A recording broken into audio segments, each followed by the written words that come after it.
bebas gula, rendah lemak, dan sumber serat.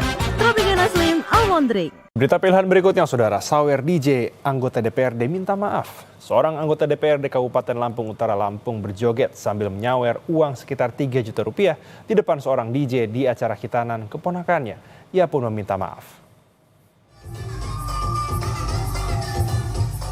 Anggota DPRD Lampung Utara dari fraksi PKB, Hatami, terekam kamera sedang asik berjoget dan menyawer seorang DJ. Ia menyawer uang sekitar 3 juta rupiah. Aksi Hatami ini dilakukan saat acara khitanan keponakannya. Video aksi anggota DPRD yang nyawer ini pun viral di media sosial dan jadi perbincangan publik. Kepada Ketua DPRD Lampung Utara, M. Yusrizal, Hatami membenarkan video saat ia menyawer kepada pemain DJ. Hatami menyesal atas tindakannya dan berjanji tidak akan mengulanginya.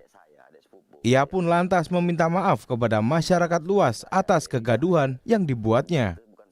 Kami menyampaikan permohonan maaf kepada seluruh masyarakat Indonesia yang sempat terganggu dengan aksi sawer saya di atas panggung yang sempat viral yang beredar di media sosial. Sekali lagi, saya minta maaf kepada seluruh netizen dan juga masyarakat seluruh Indonesia atas ketidaknyamanannya. Pimpinan DPRD Lampung Utara berharap kejadian serupa tidak terjadi lagi, sehingga tidak menimbulkan gejolak di masyarakat. Roma Afria Idam, Kompas TV, Lampung.